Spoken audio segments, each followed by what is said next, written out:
고액의 보험에 들었는데 그 액수가 28억이에요. 보험을 들자마자 한 달 만에 사망을 한 거예요.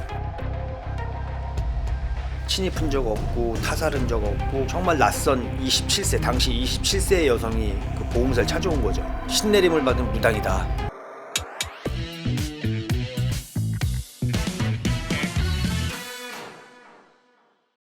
팀장님 안녕하십니까? 안녕하세요. 네. 이번에는 협죽도 살인 사건의 진실이라고 이렇게 받았는데 네. 이 협죽도가 저는 사실 처음 들어봤거든요. 그렇죠. 네. 처음 들어보셨죠. 네. 우리 구독자분들 중에서도 아시는 분도 계시겠지만 또 처음 들어보는 분들도 계실 거예요. 그래서 이 꽃이 좀 상당히 화려합니다. 검색을 좀 해보시면 네. 꽃도 화려하고 또 잎사귀가 사시사철 푸르다고 하네요. 그래서 이런 푸르고 꽃도 이쁘고 그래서 이 남쪽 지방에서는 조경수로도 쓰고 네. 뭐 한겨울에도 항상 뭐 푸르는 모습을 보이고 뭐 이렇다고 합니다. 또 미세먼지 흡착도 잘하고 네. 공기 정화 능력도 뛰어나서 뭐 그런 용도로도 갖다 놓기도 하고 그런다고 그래요. 그럼 이거를 많이 갖다 놓으면은 되게 좋은 꽃 아닌가요? 되게 그렇죠. 네. 그렇게 생각할 수 있죠. 네. 근데 이제 제가 말씀드릴 다음 내용을 들으시면 네. 그게 아니네 이렇게 생각하실 수도 있어요. 그러니까 이 협죽도에는 치명적인 위험이 도사리고 있어요. 치명적인 위험. 치명적이라고 한다면 이게 식물계에서는 가장 강력한 독성 중에 하나인 올레안드린이라는 게 있어요. 네. 올레안드린이라는 이런 독성이 있는데 이 성분이 체내에 들어가면 어떤 역할을 하냐면 이게 심장 근육에 직접 작용해서 심장 박동을 조절하는 세포막을 네. 그 세포막에서 펌프하는 작용을 이게 방해를 한다는 거예요. 그래서 아주 적은 양으로도 심장 수축력을 뭐 급격히 높이거나 뭐 급격히 떨어뜨려서 네. 결국은 이제 사망으로 갈 수 있는 독성이 강한 식물인데 꽃잎, 줄기, 뭐 꽃대, 뿌리 그 식물 전체 그 독성 성분을 다 갖고 있는 거예요. 그 굉장히 위험한 굉장히 식물이네요. 위험하죠. 그래서 이게 협죽도를 가로수에 뭐 조경수에 이런 썼던 이유가 워낙 독성이 강한 식물이다 보니까 가로수 옆에 심어 놓으면 네. 해충이 끓지 않는 거예요. 독성 때문에 독성 때문에 그 정도로 이게 강한 식물이었어요. 병충해 쪽에서도 충해 네. 쪽에도 이제 강하죠. 아, 그리고 또 공기 정화 능력도 그래서 뛰어날 수밖에 없는 거고 이제 이런 독성이 있는 자체를 모르고 자치단체에서 심어놨다가 이제 우연치 않게 그 모습을 봤던 어떤 식물학자가 자치단체에다가 이제 제보를 했다는 거예요. 그래서 이거 너무 위험한 식물이고 이거 잘못 사용하면 사람한테 치명적일 수 있다. 이거 조심해야 된다. 뭐 그 이후에는 지금 알기로는 제가 알기로는 다 제거를 한 걸로 알고 있는데 네네. 일부는 아직도 남아요. 자생을 하기 때문에 뭐 야산이라든가 이런데 자랄 수가 있다. 뭐 이런 점을 좀 다들 알아야 될 것 같아요. 이런 위험한 식물을 갖고 도대체 어떤 사건을 벌였는지, 어떤 사건이 일어났는지에 대해서 말씀을 드리도록 하겠습니다. 네. 이제 사건은 2013년이고요. 네. 제가 당시에 서울경찰청 강력계 장기미제 수사팀 반장으로 있을 때예요. 그래서 그때 이제 보험사로부터 첩보가 하나 들어왔는데 그 제보 내용이 보통 이제 보험을 들면 네. 특히 생명보험 같은 경우에는 이제 뭐 가족이나 누굴 위해서 대신 들기도 하고 뭐 그러잖아요. 네. 내가 이제 유고시 내가 없을 때 남겨진 가족들을 위해서 이제 보통 생명보험을 들곤 하는데 네. 자기랑 전혀 상관없는 사람이 보험금을 탈 수 있도록 고액의 보험에 들어놓고 네. 한 달도 안 돼서 그 사람이 사망을 했다는 거예요. 너무 수상한데요. 그것도 그 사망한 장소가 집이 아니라 모텔이었어요. 뭐 예사롭지 않죠. 이건 뭔가 미심쩍은데 이런 생각이 들 수밖에 없는 그런 제보였어요. 네네. 그래서 이제 우리가 또 제가 몇 번 이 보험 관련 사건에 대해서 말씀을 드리면서 몇 번 말씀을 드렸지만 보험에 뭐 크게 손해보험이 있고 생명보험이 있는데 오늘 얘기하는 생명보험회 같은 경우에는 생명보험 쪽에서 발생하는 사건은 다 강력 사건입니다. 네. 말 그대로 생명을 앗아가는 그런 강력 사건이라고 볼 수가 있는데 경제적 능력이 없거나 경제적 능력이 부족한 사람이 자기 분수에 맞지 않는 고액의 보험에 들어놓고 네.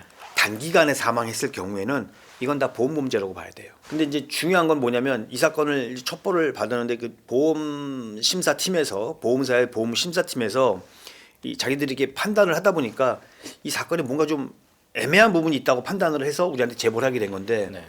이 사망한 그 30대 여성이었는데 이 여성이 지방에 살고 있었어요. 네. 근데 뭐 아까도 말한 것처럼 죽은 장소도 집이 아니라 모텔이었고 의료기관에서 치료 중에 사망을 하게 되면 의료기관에서 사망 진단서를 발급하고 네네. 그 사망 진단서에 따라 장례 절차가 진행이 돼요. 네네. 근데 그렇지 않고 집이나 뭐 길거리가 됐던 제3의 장소에서 사망을 했다. 이건 변사 처리를 해야 되는 거예요. 네. 사망의 원인을 밝혀야 되는 거예요. 부검. 왜 죽었는지. 네. 그래서 원칙은 부검을 해야 돼요. 그렇죠. 원칙은. 근데 집에서 죽어서도 문제가 될 판에 네. 집이 아닌 모텔. 뭐 숙박업소에서 사망을 했고 네. 또 무슨 어떤 뭐 치료를 받았거나 뭐 이런 것도 전혀 없어서 당연히 이제 부검을 하고 막 이랬어야 되는데 그런 게 전혀 없었고 보험사 얘기로는 당시에 이 변사 사건을 담당했던 경찰관들이 하는 얘기가 뭐 유서나 메모도 없었고 네. 뭐 모텔에 침입한 흔적이 없었다. 그 타살의 흔적이 없어서 그래서 이건 그냥 지휘를 받아서 검사 지휘를 통해서 장례를 치르도록 했다. 일반 사망 사건으로 처리를 했다. 이렇게 얘기를 하는 거예요. 그때 당시 그게 좀 초기 수사가 조금 미흡하지 않았나 그런 생각이 조금 지금 맞아요. 벌써 들어요. 맞아요. 그래서 오늘 이제 짚고 넘어가야 될 부분이 바로 그 부분이 한 부분이 있는 거고요. 네. 초기 수사가 얼마나 중요한지에 대해서 네. 이 얘기를 하려고 그러는데 네. 그때 당시 현장을 나갔던 담당 형사의 입장도 뭐 100% 인정은 안 되지만 그래도 어느 정도 수긍하는 부분이 있긴 해요. 네. 현장에 나갔더니 일단 침입 흔적이 없다. 모텔이긴 하지만 누군가 따로 들어온 흔적이 없다. 타살의 흔적, 목을 졸랐다든가 흉기로 뭐 했다든가 이런 거 전혀 없다. 그 유서도 없었다. 그리고 이제 거만이라고 해서 네. 사람이 사망한 사건이 변사 사건이 발생을 하면 부검하기 이전에 그 지역에 있는 의사가 와서 사체를 확인을 하고 네. 이 사체 이제 육안으로 검시했을 때 이건 뭐 사체 사망의 원인이 무엇으로 판단된다고 이제 검안 의견을 내릴 수가 있는데 침입 흔적 없고 타살 흔적 없고 거만이가 와서 이건 뭐 심장마비 급성 심장사로 죽은 것 같다고 얘기하니까 그냥 그 의견을 듣고 누가 침입한 적도 없고 뭐 누가 타살한 적도 없으니 그렇게 죽은 게 그런 맞는 것 같다라는 생각을 갖고 검사한테 의견을 제시해서 단순 변사로 종결을 했던 거죠. 아까도 말했지만 이 여성이 30대 여성이 죽기 전에 고액의 보험에 들었는데 그 액수가 28억이에요. 28억. 뭐 이건 한 개의 보험사는 아니지만 네. 몇 개의 보험사를 통해서 28억이라는 고액의 보험에 들고 보험을 들자마자 한 달 만에 사망을 한 거예요. 근데 이제 이 지방이라고 말씀을 드렸잖아요. 네. 근데 상속권자인 뭐 부모라든가 결혼을 안 했기 때문에 형제 자매라든가 누가 와서 보험금을 수령하려고 했던 게 아니고 정말 낯선 27세 당시 27세의 여성이 그 보험사를 찾아온 거죠. 그러니까 친지도 아니고 아무 관계도 아니에요. 그냥 남이에요. 찾아와서 그 사망한 여자의 사망 진단서, 그다음에 보험 청구서를 같이 제출을 한 거예요. 그러니까 보험사 입장에서 볼 땐 통상적이지 않잖아. 가족도 아닌데 가족도 아니고 전혀 남인데. 생판남이. 근데 이 사람이 수령인으로 돼 있고 이건 좀 이상하다는 판단이 들고 죽은 장소도 그렇고 여러 가지 정황상 이거는 범죄와의 연관성이 있다고 판단을 한 거죠. 보험사에서는 여러 가지 문제 찾아보니까 뭐 확인을 해보니까 이건 말이 안 된다고 생각해서 그렇죠. 말이 안 되죠. 그래서 의논한 끝에 결국은 이거는 경찰에다 제보를 해서 네. 신고를 해서 사건을 수사해야겠다고 판단을 한 거고 보험 청구한 곳은 지방이었지만 네. 보험사 본사는 서울이잖아요. 네, 그렇죠. 그러니까 본사가 서울에 있었기 때문에 서울에서 서울지방경찰청 그때 당시는 서울지방이었습니다. 서울지방경찰청, 서울경찰청 강력계 장기미제 수사팀에 제보를 하게 된 거고 이제 우리가 나서서 한번 살펴봐야겠다라는 이제 생각을 하게 된 거예요. 근데 사건 그때 당시 보험사도 그렇지만 우리도 이제 고민됐던 게 변사가 됐던 살인 사건이 됐던 가장 중요한 증거는 뭐다? 사체. 네. 그러니까 모든 사망 사건의 가장 중요한 증거는 사체예요. 사체. 근데 이미 이 사건의 피해자분 돌아가신 분은 화장을 했어요. 장례를 치렀으니까. 그렇죠. 화장을 통해서 장례가 끝났기 때문에 고민이 좀 됐었어요. 이걸 우리가 제대로 수사가 될까? 일단은 뭐 정황상 내용상 볼 때 이건 의심이 가는 부분이 한두 개가 아니었기 때문에 확인은 해야 된다는 생각이 있었고 네. 그래서 이제 확인 작업에 들어가게 됩니다. 그래서 담당했던 경찰서에 지방에 있는 경찰서인데 네. 저희가 연락을 해서 이제 공람 요청이라고 있어요. 네. 공남. 공람. 네. 그러니까 그때 당시 사건 기록을 저희가 좀 보게 해달라 아. 하는 요청을 했거든요. 네, 네. 그 담당했던 형사가 전화가 왔어요. 아니 이 사건을 왜 서울에서 갑자기 보려고 하냐 궁금하지. 완전 궁금하지. 연고가. 근데 그래서 근데 우리가 이제 받은 첩보 내용에 대해서 이제 다 얘기해 줄 순 없잖아요. 네. 그래서 다 얘기해 줄 수는 없고 우리가 물어본 게 왜 부검 없이 이 보통 통상적으로 부검을 해야 되는 경우인데 부검 없이 이 장례를 치르게끔 된 경위에 대해서 일단 이렇게 궁금했다. 그리고 이 사건이 이제 강력 사건하고 연관이 됐다. 정확한 내용은 얘기를 안 했어요. 강력 사건하고 연관이 된 것 같은데 왜 그때 부검이 없었냐라고 물어보니까 담당 형사 말은 아까 우리가 생각했던 것처럼 미리 생각했던 것처럼 유서가 없었다. 친입 흔적이 없다. 타살의 흔적이 없다. 검안이로부터 심장마비로 죽은 것 같다는 얘기를 들었다. 그래서 검사한테 얘기를 해서 이거는 그냥 장례 절차를 치른 거다. 그러니까 우리가 예상했던 그런 대답이었어요. 그래서 이제 변사 기록을 이제 받아서 공람 요청을 했으니까 받아서 보니까 이게 2012년 10월 10일 날 그 네. 지역에 있는 중심가에 있는 모텔에서 그 피해자가 그 30대 여성이 며칠간 장기 투숙을 했었다나요. 장기 투숙 중에 이제 매일 뭐 투숙하고 하루 종일 방에만 있는 건 아니니까 왔다 갔다 하고 들락날락 했는데 그 사망한 그날은 그 다음 날 오후가 되도록 여자한테 방에서 인기척도 없고 콜도 없고 뭐 그러니까 이제 호텔 종업원이 모텔 종업원이 좀 이상하게 생각이 들어서 문을 두들겼는데 대답도 없고 전화를 했는데도 연락 받지도 않고 이상하다는 생각이 들어서 방문을 열고 들어가 봤더니 여자가 이제 옷을 입은 채 바닥에 침대에 엎드려서 사망해 있는 걸 발견한 거예요. 그때 당시 이제 현장을 출동해서 그때 당시 과학수사 반이었지. 과학수사하는 사람들 뭐 형사들이 현장에 나가 보니까 외부 침입 흔적이라든가 외상은 없는데 머리에 다쳤던 흔적 그 이외에는 뭐 전혀 뭐 이상한 점이 없었어요. 그리고 피해자가 이제 모텔 목욕탕에서 나오다 넘어진 걸로 보인다. 아, 이 머리에 다친 흔적이 상처가 뭐 이런 기록에만 남아 있었어요. 그게 현장 상황은 그랬다는 거 우리가 보험사로 받았던 제보 내용, 그다음 담당 형사한테 들었던 내용과 뭐 다르지 않으니까 일단 그 사실만 확인을 해놓고 네. 우선은 그 피해자 휴대전화 통화 내역을 한번 살펴보기로 했어요. 네. 근데 이제 그 통화 내역 중에 나름 의미 있는 어. 내용을 확인을 합니다. 네. 그러니까 어떤 피해자가 이제 죽기 한 5일 전에 네. 2012년 10월 5일 한 저녁 8시 55분 그러니까 피해자가 자신이 휴대전화를 두 차례에 걸쳐서 119에 신고 전화한 게 있어요. 119예요? 119에. 네. 우리 입장에서 볼 때 이 여자가 왜 119에 전화를 했지? 궁금하잖아요. 그래서 소방방재청을 통해서 당시 피해자하고 119하고 나눴던 대화 내용 녹취록을 뽑았어요. 네, 네. 뽑아서 들어보니까 여성이 술에 취한 목소리로 네. 정확한 발음도 아니고 그냥 어렵게 자기 위치를 설명하는 내용이었어요. 근데 누가 들어도 술 취한 목소리인 것 같은 거야. 어눌하고 뭐 술 취한 것보다 더 어눌한 제대로 알아듣지 못하고 좀 자세하게 들어도 잘 확인이 안 되는 그런 목소리였던 거예요. 근데 이제 119 방재청에는 휴대전화 위치 추적을 하는 기능이 돼 있어요. 네. 그때도 아마 위치 추적이 됐던 것 같은데 지금처럼 정확한 위치가 안 나왔던 것 같아. 그래서 그때 확인을 해보니까 119에서 출동을 했었는데 현장 확인을 못했어요. 어딘지 못 찾았던 못 거죠. 찾았어요. 그냥 실제 출동을 했던 사실은 확인됐지만 어딘지 제대로 찾지 못했다.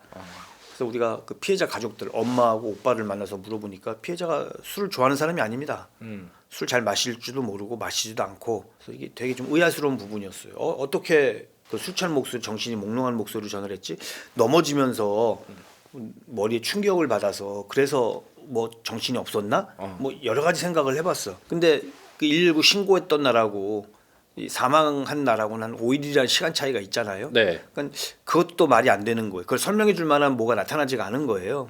그래서 일단 그렇게 해놓고 나서 우리가 이제 관련자들을 이제 조사하기 시작했는데 사망 보험금을 받으러 왔다는 여자, 네. 이제 여기서는 A라고 할게요. 네. 이게 27세였는데 이게 네. 두 사람이 어떤 관계냐? A 말로는 자기가 신내림을 받은 무당이다. 2003년경에 이 피해자의 오빠가 네. 그 도시에서 동물병원을 운영하고 있었는데 자기 강아지가 있어서 강아지 때문에 그 병원에 들락날락하다가 그 병원에서 일을 하고 있던 피해자 거기 드나들면서 A가 드나들면서 친해져서 알게 됐다. 근데 뭐 A가 하는 얘기로는 이 피해자가 평소에 삶에 대한 의욕도 별로 없었고 네. 뭐 세상 살기 싫다 이런 얘기를 자주 했다는 거예요.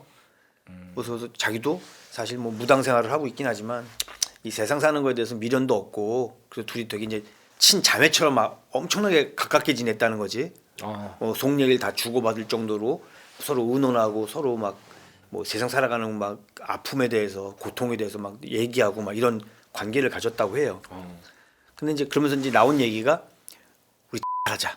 근데 죽더라도 남겨진 가족들한테 폐를 끼칠 수는 없으니 수익자를 서로의 가족으로 이렇게 해서 죽자.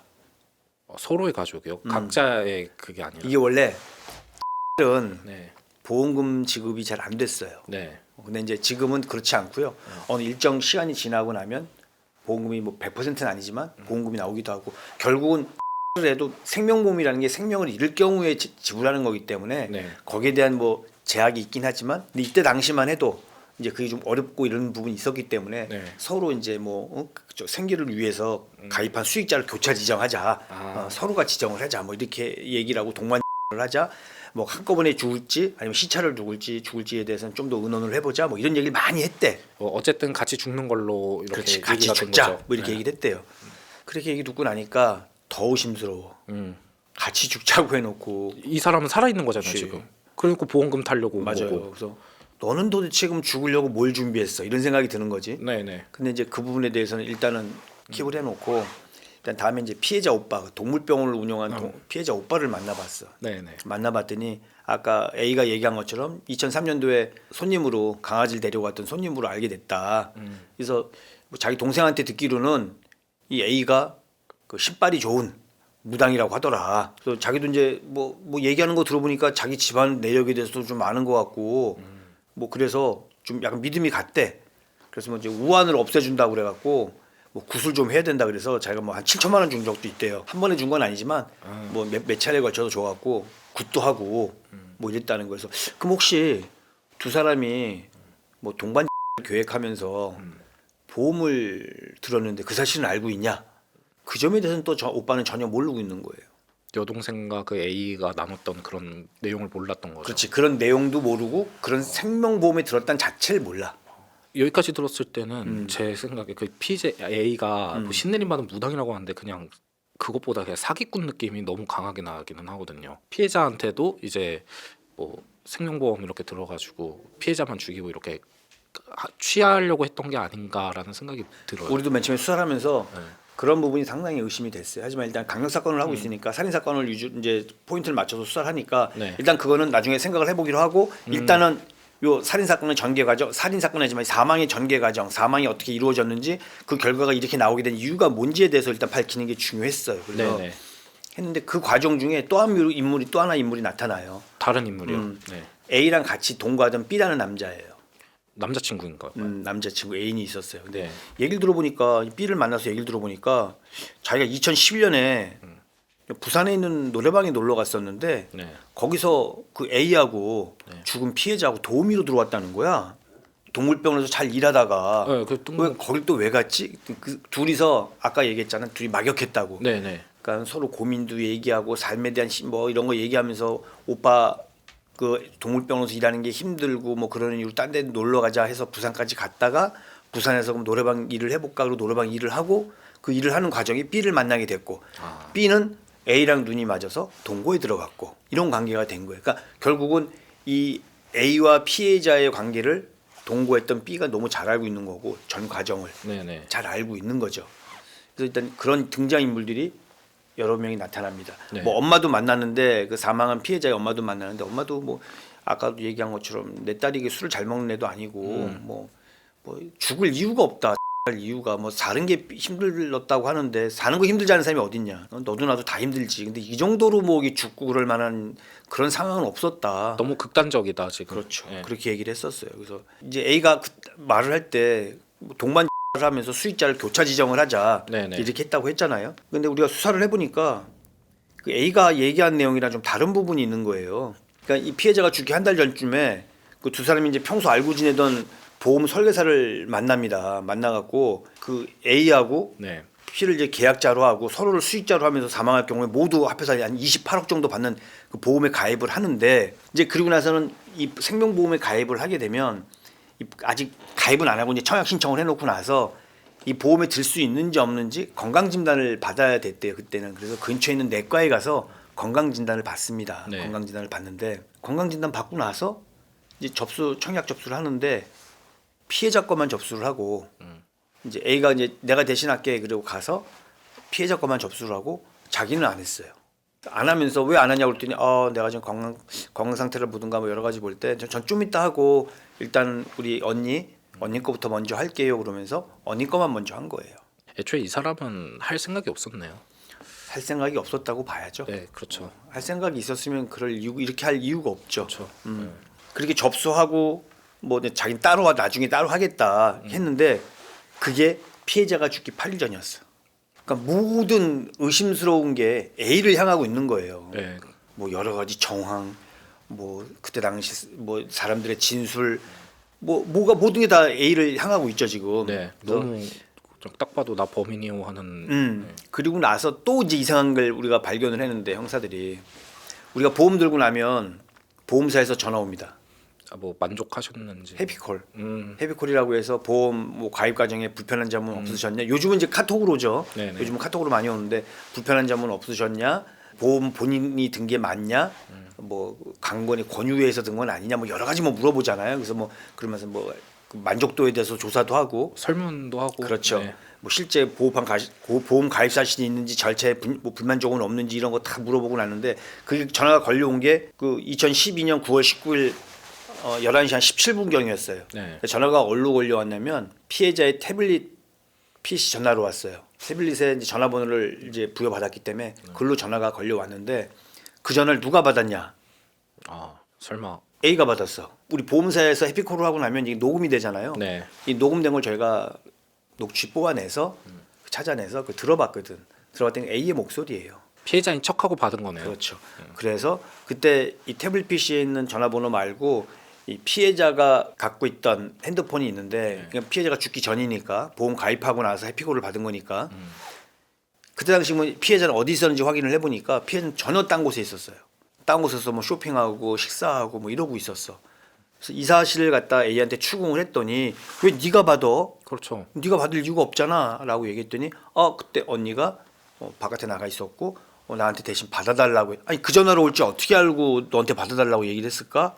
그리고 이 전화번호로 그날 올 거라는 건 네가 어떻게 알고 이거 받은 거야? 라고 얘기했더니 내가 알고 있었던 건 아니고 뭐 이 태블릿 PC는 나도 같이 쓰는 거라 내가 갖고 있었고 언니한테 전화가 걸려오면 뭐 그런 거고 나한테 이 태블릿 PC로 전화가 걸려왔기 때문에 내가 받은 거고 그래서 나는 뭐 언니가 당연히 자기가 들고 싶어서 들었던 거 우리가 같이 가서 했던 거기 때문에 뻔히 알기 때문에 내가 다 만족한다고 얘기했다. 그럼 본인이 아니라고 하고 나중에 네가 전화를 거절했어야 되는 거 아니야? 딴 사람이 언니가 직접 받게끔 했어야 되는 거 아니야라고 얘기를 했지. 거기에 대해서는 그냥 두리뭉실하게 넘어가는 거죠. 뭐 맨 처음에는 또 자기 목소리가 아니라고 얘기했었어요. 맨 처음에는 처음에는 언니 목소리다. 그때는 이렇게 얘기했는데 우리가 그래서 음성 분석까지 했어요. 음성 분석 연구소에 이 친구의 목소리 그다음에 그 전화. 해피콜에 남아있던 목소리를 음성 분석을 보내서 동일이라는 사실까지 확인을 했어요. 그래서 동일이라는 사실을 확인해서 추궁했더니 그 얘기를 하는 거지. 이제 그때서 내가 받은 게 맞긴 맞는데 왜 거짓말했어?라고 얘기했더니 괜히 의심할까 물을까봐 내가 그냥 얘기했던 건데 사실 내가 받은 거 맞지만 언니가 받아도 된다. 받아라고 해서 받은 거다. 뭐 이런 얘기를 하는 거였어요. 전형적인 사기꾼. 그러니까 말을 할 때마다 진술이 불리하다 싶으면 조금씩 바뀌는 거죠. 네. 그렇게 이제 A에 대한 뭐 1, 2차 조사를 마치고 나서 동원한 B하고 같이 살고 있는 이제 집을 압수를 했는데 네. 휴대전화, 컴퓨터를 압수해갖고 이제 접속 기록을 쭉 확인하다 보니까 9월 14일 날 그 보험에 가입하고 난 다음에 이 A가 검색한 내용을 보면 뭐 사망보험금의 상속세, 그다음에 사망보험금에 대한 사실 조사 기간 이런 것들을 이렇게 검색했던 게 확인이 돼요. 또 뭐 피해자의 그 아까 말했던 태블릿 PC로는 협죽도, 투구꽃. 이거는 정말 작정하고. 그렇지. 근데 자기가 뭐라고 그랬어 아까? 그 태블릿 PC도 언니랑 언니가, 나랑 같이 네. 쓴다고 그랬잖아요. 그렇죠. 피해자가 죽었기 때문에 확인할 수는 없지만 분명 확인한 건 그 A의 말과 진술과 이 사실관계만 놓고 볼 때도 A도 이거를 검색할 가능성은 높다라고 볼 수가 있죠. 네. 근데 결국은 이 태블릿 PC로 막 여러 번 여기저기 전국에 있는 각 화원 전환 기록이 다 나오고 그 중에 한 군데 경기도 인근의 한 꽃가게 화해 업체에서 협죽도를 배송받은 사실이 확인됐어요. 협죽도가 집에 있어야지. 그렇죠. 남아 있어야지. 네. 없었어요. 당연히 추궁을 하죠. 네. 그때 받았던 협죽도 어쨌냐고. 나중에 알고 보니까 이게 그렇게 위험한 물건이라고 하길래 위험한 식물이라고 하길래 버렸습니다. 어디다 버렸는데 마을 어귀에 거기 약간 시골이었는데 마을 어귀에다가 내다 버렸고 며칠 있다 보니까 없어졌더라. 이게 A한테 우리가 추궁을 하면 할수록 자꾸 거짓말인 듯한 내용만 나오잖아. 수상하죠. 너무 수상한 수상하죠. 부분만 나오잖아. 그러니까 의심을 할 수밖에 없는 상황이 계속 이어지는 거예요. 이제 우리가 이제 그때 정리를 해봤는데 이 A에 대한 용의점이 모두 한 6개가 있었어요. 첫 번째는 피해자가 보험에 가입한 지 불과 1년 만에 사망을 했고 전형적인 모습이죠. 둘째, 월 보험료도 피해자가 부담하기에는 너무 고액이었어요. 네. 동물병원에서 받는 월급 갖고 보험료를 내기에도 벅찼고 그 이후에 알바를 해서라도 뭐 노래방에서 일하는 경험이 있는 걸로 나왔으니 네. 그걸 해서도 월 보험료를 내기에는 벅찬 벅찬 금액이었어요. 세 번째는 보험을 함께 가입하기로 하고도 피해자만 가입을 했고 그렇죠. 네. 그다음에 또 아까도 얘기했지 네 번째로는 해피콜을 A가 받았고 본인인 것처럼. 그렇죠. 네. 속여서 다섯 번째로는 피해자가 사망했을 당시에 그 해당되는 관할 경찰서에서 조사할 때는 처음에는 네. 이라고 하면 이제 보험금을 못 받으니까 아니라고 했어요. 이거는 언니가 갑자기 병으로 급성 심장사로 사망한 것 같다. 왜냐하면 이라고 하면 2년 내에 사망한 거기 때문에 어떤 제약이 따르기 때문에 처음에 발견됐을 때는 이거 아니다. 병사다. 이거 언니가 갑자기 죽은 것 같다. 네. 검시관도 검안이도 그렇게 얘기하지 않았냐. 뭐 이런 얘기를 들어서 아니라고 했다가 서울 경찰청에서 수사가 들어오니까 이제 점점 이거 라고 이제 얘기가 바뀌어지는 거예요. 그래서 같이 얘기를 했다가 언니가 먼저 한 거다. 이렇게 말을 바꾸는 거죠. 끝으로 여섯 번째는 자기는 죽지도 않았으면서 결국은 맞아요. 협죽도를 계속 검색한 기록이 나오잖아요. 그러니까 이런 6가지 정도의 이 용의점으로 볼 때 이거는 뭐 6가지 전체 용의점이 이 여자를 가리키고 있기 때문에 이건 이 여자의 범행, 계획된 범행이다 이렇게 생각할 수밖에 없었어요. 그래서 너무 분명하게 딱 드러나는 것 같아요. 그러니까 결국에 한마디로 요약된 변명은 같이 죽기로 했는데 언니가 먼저 죽은 것뿐이다. 난 어차피 나중에 죽을 거였다. 나도 죽을 생각이었다. 언니가 먼저 죽은 것뿐이다. 이 말만 계속 되풀이하는 거예요. 그래서 이제 뭐 만약 그렇다고 하더라도 같이 죽기로 한 거지 언니 먼저 죽은 다음에 내가 따라 죽겠다고 말한 적은 없었던 거기 때문에 언니가 이렇게 극도의 건강이 악화되거나 아니면 뭐 이런 위험한 처했다는 사실을 알게 되면 어떤 조치를 취했어야 되는데 그렇죠. 그런 조치에 대한 건 전혀 없었어요. 그런 부분이 사실 그거죠. 그때 언니가 119로 2번을 전화했었다. 그 부분이 아니었을까요? 맞아요. 그렇죠. 그러니까 그것도 있었어요. 119에 전화하고 난 다음에 네. A한테도 전화를 했었어요. 진짜요? A한테도 전화했었고, 그러니까 119에 전화했을 때 어눌한 목소리로 전화했는데 A한테 전화할 때는 뭐 똑바른 목소리로 전화했겠어? 그 시차가 불과 뭐 1, 2분 사이밖에 안 나는데 정말 끊고 바로 언니한테 그렇죠. 그 동생한테 한 거죠. 네. 근데 어떤 조치도 하지 않았어. 심지어 이 동생은 어디 있는지도 알았을 건데. 그렇지. 그러니까 여러 가지 정황이 이 여자다라고 생각을 해서 우리가 이 여자를 일단 용의선상에 놓고 네. 추궁을 계속 하는 과정에 그런 과정이 진짜 어이없는 것도 하나 발견이 됐어요. 여자가 신내림 받았다고 그랬잖아. 네. 자기한테 신내림 받게 해준 스승이 팔공이라는 자기 스승이 있는데 무당이 있는데 네. 용하다. 음. 용하니까 뭐 이 사람한테 하면 애군도 씻을 수 있고 우환도 없앨 수 있다 이렇게 얘기를 해서 아까 그 오빠가 7천만 원 주고 네. 구술했다고 그랬잖아. 네네. 이 사람한테 보내주고 구술한 거야. 팔공한테. 팔공한테. 근데 팔공이 가공의 인물이야. 그래놓고 그 돈을 본인이 꿀꺽. A 명의의 A가 관리하는 아. 제3의 계좌였던 거예요. 그 통장으로 돈을 받아서 그냥 자기가 그냥 그렇죠. 가져버린 거지. 갖고 실제로는 팔공한테 돈을 보낸 것처럼. 뭐 모든 이 A가 피해자 주변에서 했던 행위 자체 모든 게 다 거짓이야. 이 여자가 죽게 했다라는 결론에 이를 수밖에 없었어요. 네. 그래서 우리가 이제 수사를 한 6개월 정도 했는데 6개월 수사를 마치고 이 여자를 이제 위계에 의한 살인으로 구속을 시켰어요. 네. 그래서 위계에 의한 살인죄는 이제 상대방을 속이거나 이제 차고에 빠뜨리게 하는 수단을 사용해서 상대방이 스스로 목숨을 끊게 하거나 뭐 그 과정에서 사망에 이르게 이 옆에서 조력을 한다든가. 그래서 실질적으로는 살인하고의 동일한 결과를 초래했을 때 성립하는 그런 범죄거든. 자신 손에 피 한 방울 안 묻히고 그냥. 그렇죠. 네. 그러니까 이것도 일종의 보면 어떻게 보면 가스라이팅이라고 볼 수가 있어요. 네, 그렇네요. 그렇죠. 그래서 뭐 내가 우리 최 PD님한테 이거 먹으면 맛있어 해서 정말 서로 신뢰관계에 있다 보니까 이 사람이 나를 믿고 그걸 먹었는데 뭐 어떤 배탈이 최 PD가 배탈이 났거나 내가 최 PD가 배탈이 나게끔 하려고 어떤 행위를 계속 이렇게 분위기를 만들고 이끌어 갔다면 네. 이게 결국은 그런 행위를 통해서 사망을 했다면 이게 위계에 의한 살인이 되는 거거든요. 그래서 네. 그 혐의를 적용을 해서 구속을 했는데 재판에서는 네. 직접 증거는 없잖아요. 그래서 무죄 받았어요. 너무 명확하게 다 있는 것 우리나라는 같은데. 증거를 우선으로 하니까 당연한 거죠. 뭐 그럴 네. 수 있어요. 이해돼요. 이해해. 네. 뭐 근데 우리 경찰에서 당시 우리 나중에 그 사실을 우리 미제팀에서는 나중에 알고 수사를 했기 때문에 네. 한계지 한계. 우리가 맨 처음부터 만약에 변사 사건부터 시작을 해서 우리가 사건을 수사를 했다고 한다면 아마 좀 틀렸을 수도 있었을 것 같은데 그 시체라도 있었다면 그렇죠. 그래서 아까도 말한 것처럼 모든 변사든 살인 사건이든 모든 사망 사건의 가장 중요한 증거는 사체다. 네.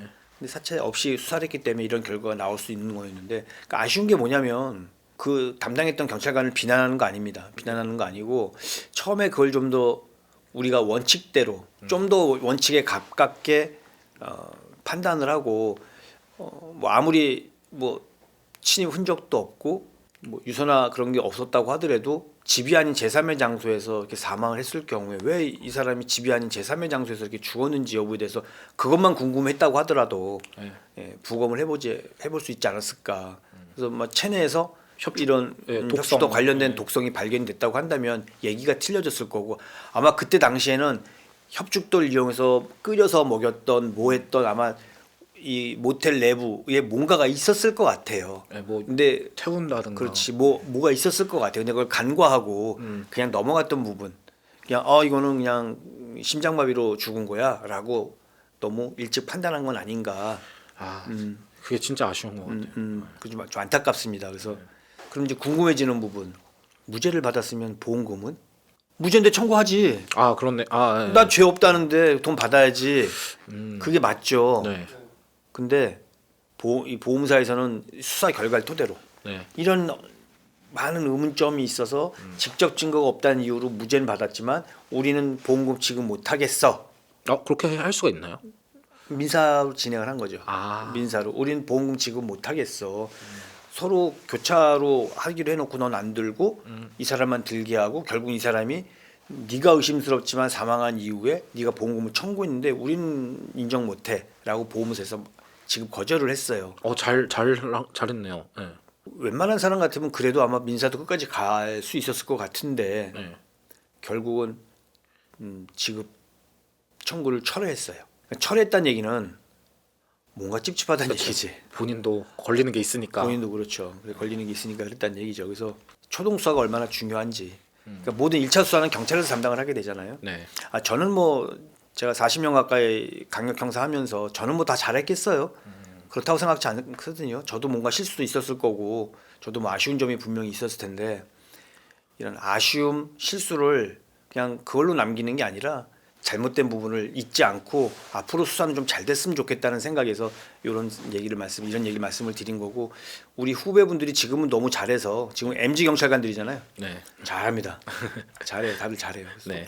똑똑하시고 다 잘해서 더 잘할 텐데 그래서 이런 사건이 터졌을 때는 원칙과 원칙에 따라서 수사를 하고 항상 있는 그대로 루틴대로 수사를 해야지 내가 미리 예단하고 수사하는 건 금물. 그러지 말아라라는 말씀을 드리기 위해서 이 사건을 갖고 왔고 제가 또 해외 사건을 지금 또 하고 있잖아요. 네, 네. 그래서 이 사건을 하면서 느낀 게 그럼 해외에서는 이런 종교 비슷한 뭐 무속도 종교라고 생각을 했을 때 이 종교 비슷한 걸 이용해서 가스라이팅을 통해서 일어난 강력 사건 뭐 사건은 없는지 또 그거에 비교되는 그런 또 다른 또 우리나라의 사건은 없는지 한번 살펴봐야겠다. 네네. 그래서 준비를 하고 있거든요. 네. 그래서 요 다음 해외 사건 시간에는 그 사건을 말씀드리도록 하겠습니다. 이번 협죽도 사건도 이렇게 감사히 잘 들었습니다. 고생하셨습니다. 네, 감사합니다. 감사합니다. 대박! 너 무식회 알아? 뭐라고? 와, 너 무식회 몰라?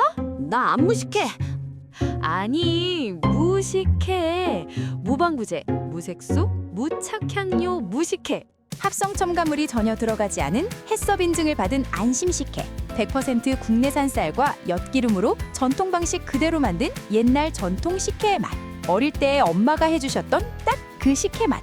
아이도 너무 잘 먹어요. 너무 맛있습니다. 아버지가 너무 좋아하시네요. 너무 달지 않고 정말 맛있어요. 제가 먹어본 식혜 중 최고. 사건 의뢰물에서 주문하세요.